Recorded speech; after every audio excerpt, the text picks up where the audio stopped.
Thank you so much. Can everybody hear me? Perfect. So you should definitely check out my Spotify stuff, because if all of you listen, Spotify will give me like £5 or something like that. And it's in Danish, so I can tell you what I'm saying is super cool. You won't understand, but just trust me on that. You'll definitely understand more than my mom, no matter what. So before we start here, the title is Minimum Viable Product, Business to Business, Software as a Service. What the fuck? I really wanted this title, but we weren't sure that you would get all the acronyms. Are you bored with this? Cool. And I found it funny, so that was the most important thing, right? So how do I change slides? It's over here. Perfect. So I'll take you on a journey from us starting to create PowerPoints and selling them to companies to now selling software to enterprise companies, right? But before we get that far, I want to tell you about what we do at Pecan. So I imagine some of you work in big companies and you try to do these yearly surveys, like how you're doing at your job, all these things. We kind of think that's a pretty bad approach. We call it solving this year's problem with last year's data. So instead of doing that, we do small surveys every week that you answer on your phone, like 3 questions, something like that, swipe through it. It's all anonymous, but then we can correlate all that data, use fancy data science, and then give each individual manager a good idea of what to work on to improve his or her team, right? And we do that with giving different suggestions of stuff you should work on and how in general to improve your team, right? We feel like the last 10 years of business has been a lot about customer experience, and now we have amazing companies like Intercom that can help you create an amazing customer experience and help your customers all the time. And we feel like a lot of companies are getting there, and we feel like the next 10 years is going to be the employee experience. So you can hire amazing people if you're a good company, but if you're not an amazing company and hire good people, you have a leaky bucket and you'll lose your employees anyway, right? So you need to create a good employee experience. So I'll take you down the road to enterprise. A lot of companies, when they start, have all these ideas of who they want to sell to. And if you're a small company starting out, you want to sell to big companies, and you go to them like this and like, I did an MVP, buy my product. And if you try to sell to big companies, they're like, that's cool, we're not buying that shit. Like, come back in a few years when you're a real company, right? So you have to start somewhere. And the way we started somewhere is that we used a survey tool online. We researched all these questions about employee engagement, created some questions, and then we went to companies and we're like, can we survey your employees for free? And they're like, yeah, you can definitely do that. And then we hired a guy called Charlie, great chap from Cambridge. And we was like, Charlie, now you have to take all the data, analyze it, and then do PowerPoints we can sell back to them, right?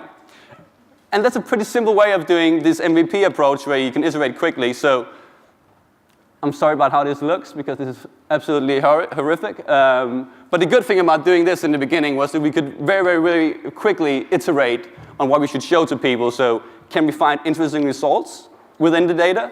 And can we show those results to people in a way that understand, right? And we first tried to do our web product at the same time as we did our PDFs and PowerPoints. And it basically turned into us putting all the graphs from the PDF into a website, right? Which is a shitty approach, because like, how the fuck are you gonna understand that? Like, I don't understand that. Like, yeah, it's weird, right? But like overall this iteration, doing the PowerPoint, and through time, we got to the dashboard that you see here today, right? It was a pretty funny experience when we sold these PowerPoints, because, and I know I'm going to upset Elon Musk here, but humans can still do more than machines, in some areas at least.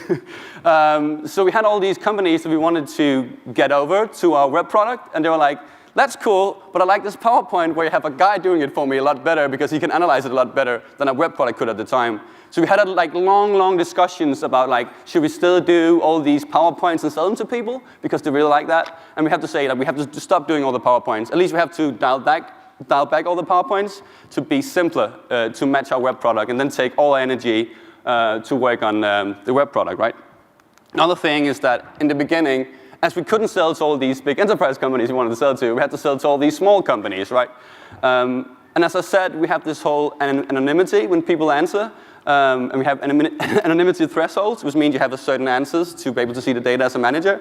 And if you sell to like small companies, that doesn't really work. So like all the feedback they gave us was completely shit, because they weren't a real customer. So over time we had to see like, okay, your feedback is fine, but we're not really want to sell to you in the end. So we had to like think about that. And it's fun to see, like, how do you know if a customer is right for you? You don't.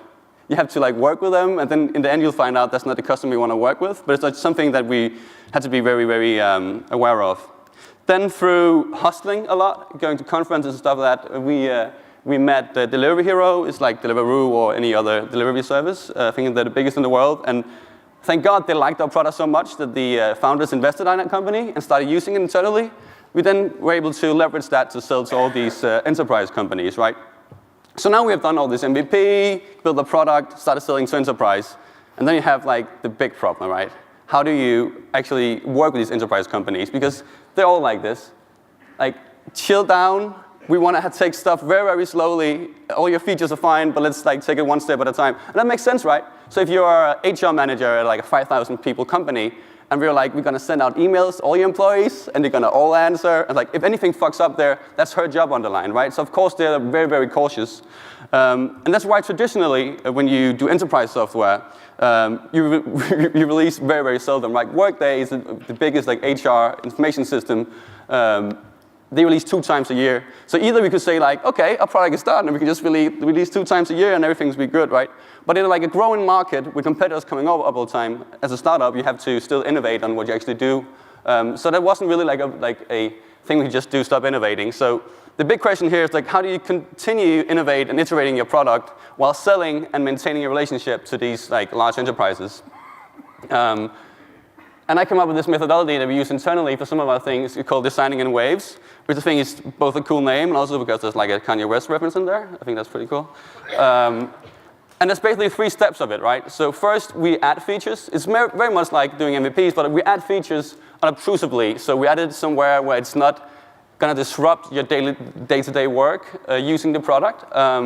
Then we test whether that idea works or not. And then over time, we can then refine all those ideas and stuff we added and bundle them together in bigger releases where we think about what we actually should do with stuff. And come with an example here. This is a very simple example, but for example, we have these integrations. It's like an app store. Right now, it's only us doing these integrations with our app. But we have some of our customers coming to us and saying, like, we want to integrate all our data in your database and everything like that. We need an API for that. And we know that down the line, we would have to build an app store for that, where everybody can build their apps and they can sell it to each other or something like that. But for now, we can just add like a simple tab. And like on the back end, this is all the same data. And you can say this is a very, very simple design. But the good thing about this is that we just use all the components we already have, so we can just release this immediately to our customers and say, OK, you said you want an API to integrate. Now we have the API. If we can see that a lot of companies then use that, then we can take a step back and then do the big redesign of everything that we need to do, right? Another example, and this is like, I'm very, very excited about this, and this is the first time we show it, is that because we have all this data about the employees they're rated, we know when the employees leave and all these things, we can start to use fancy, fancy data science and predict when people are probably going to leave in a team, right? Pretty scary. Humans are better at some things. Machines, maybe. So this is, of course, only on the team level. We would never say anything about an individual employee.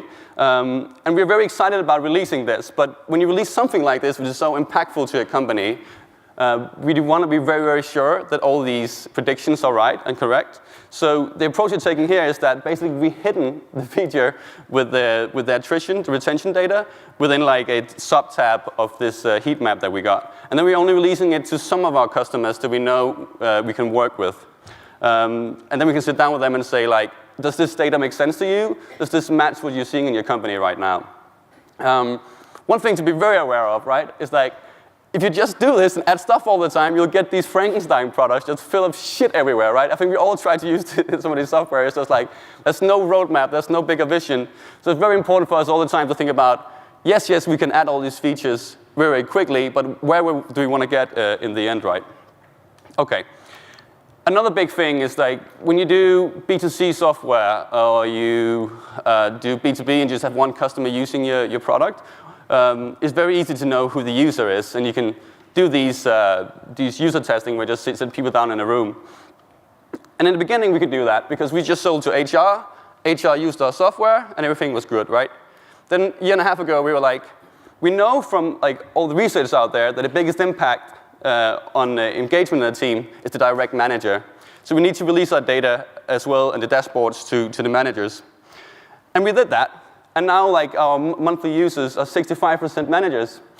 So how do I, as a designer, and like really reach these users and talk to them, right? How do I reach these users? And I think this is one of the guys from the team, and I just love this photo. I use it in every presentation. So hi, Michael. He's kind of like ours, like ancient aliens guy. It's like, how do I reach these users? Anywho, so right now when I want to reach a user, right, and a user, I mean like a manager at a company, I can't just call them up because these HR managers and the CEOs, like, they're like, why are you contacting my employees without me knowing? So you just can't do that. So right now, this is a real example. I tried to reach out to one of our companies. I talked to our CS department, and that's me. I talked to our customer success department and be like, I want to talk to a manager, and like, which companies can we work with right now that is not too busy and stuff like that? And they say, okay, you can work with this company. Then I talk to HR on that company.